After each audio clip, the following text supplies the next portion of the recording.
Erik ten Hag under pressure from fans after the 0-0 draw with Crystal Palace yesterday.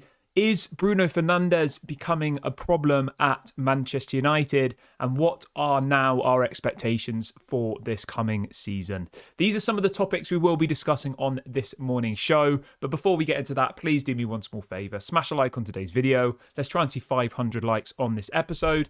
And if this is your first time watching, please do subscribe to the channel. I'm live every day at 8:30 and 6 p.m. UK time. Right.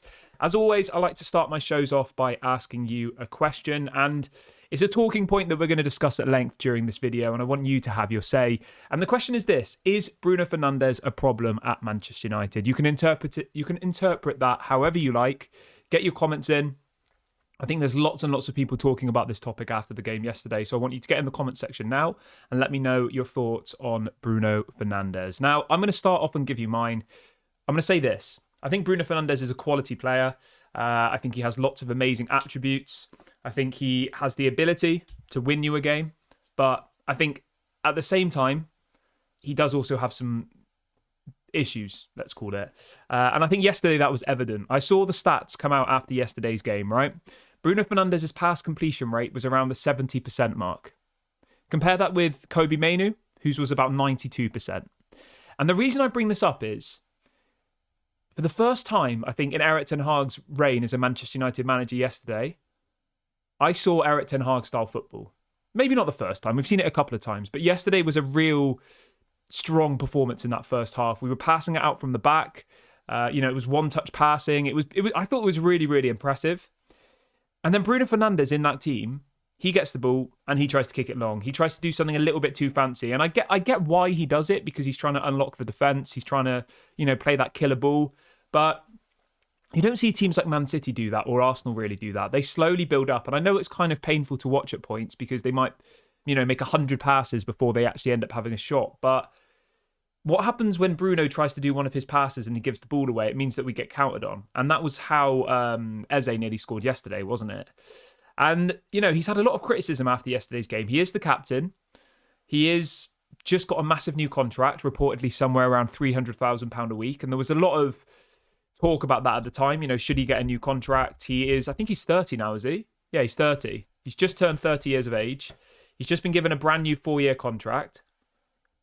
Now, the problem I have is I don't really see what we can do now, because we've just given him this new contract. He's undroppable. He's never injured. He never gets rotated.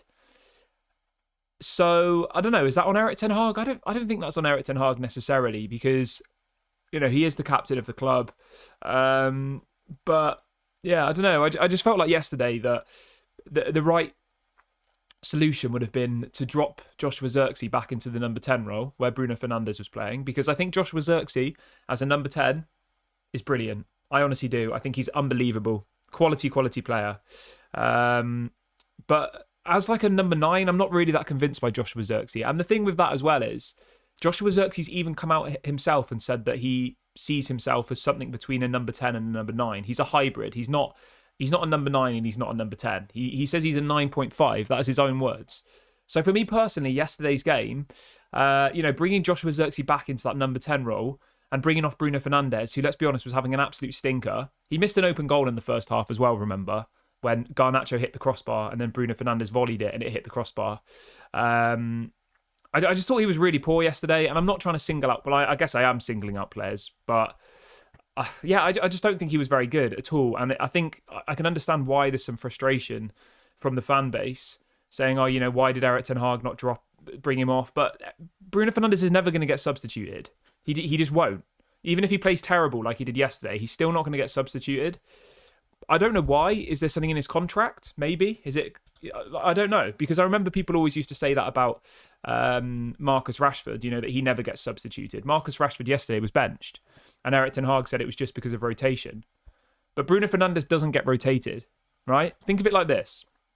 In the week, we play League One side Barnsley. We're 5-0 up with 30 minutes left of the game, and he brings on Bruno Fernandes. I honestly believe that with Bruno, because he's the captain, he's now on the highest wages, he's up there on 350k a week, that there must be something where he's expected to play. And I think he does hold the dressing room together. You know, I'm sure lots of people are friends with him. And it's one of those ones where, as a manager, you're probably playing with fire a little bit, because you know that if you bring Bruno off or you do something, then it's maybe going to cause upset in the dressing room. And we know that he has, a lot of, what's the word? Power? Is that the right word? A lot of power. A lot of people listen to him. But yeah, I think yesterday that was the problem for Manchester United. But I've seen a lot of people in the last 24 hours since the game finished throwing shade at Erik ten Hag, saying he doesn't know what he's doing, blah, blah, blah. I honestly think yesterday was one of the best performances from Manchester United under Erik ten Hag. And the only reason we lost that game was because our players still don't seem to know how to put the ball in the back of the net. I saw a stat yesterday, right, after the game. Manchester United this season have missed 17 what they describe as clear-cut chances. More than any other team in the Premier League. I think second was Liverpool, who had like 9. 17 chances that 9 times out of 10 you should be scoring in 5 games. Imagine if we had have scored even half of those goals. 17, what's that? Say we'd scored 8 goals, right? In 5 games. Like, it would have been a completely different situation. We still would have lost the Liverpool game, obviously, but we could have easily not lost against Brighton, and we could have scored a couple more against Southampton and a couple more against Fulham, easily. And yesterday we should have probably had 3 goals, I reckon, easily. We had more than... Let me just have a look at the stats. Yeah, so yesterday we missed 5 big chances. That's what it says on the stats here. And Bruno Fernandes' rating for yesterday's game. I mean, the thing is with these apps, right? They've rated Bruno Fernandes as the best player. This is on the Soccerway app. They've rated Bruno Fernandes 7.8 out of 10, the highest out of any player on the pitch. And they've given Amad Diallo a 6 out of 10.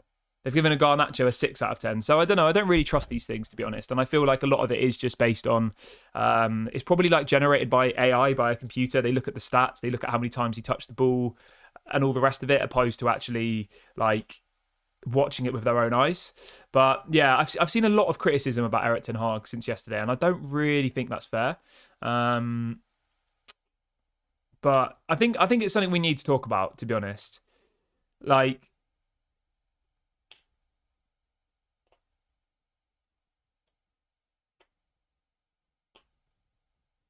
Yeah, I don't think so. And just to be very, very clear, right? The video title about Ten Hag being under pressure, he's not under pressure from me, like, at all. I thought Erik ten Hag coached the team to win yesterday, and it's not his fault that these players can't put the ball in the back of the net, is it? He can't run on the pitch and score himself. So all of these people who are like, oh, it's Erik ten Hag's fault. I saw some people saying, oh, Erik ten Hag's substitutions lost us the game. I mean, that's complete rubbish. Absolute rubbish.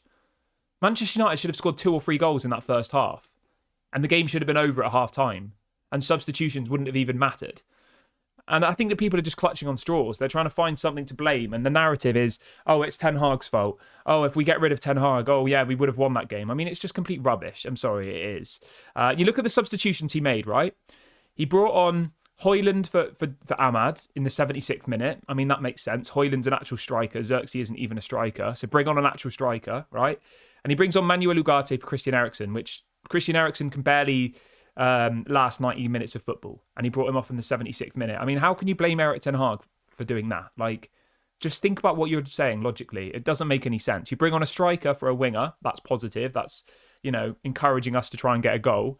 And you bring on our new £60 million player who has been benched by Christian Eriksen. Like, what?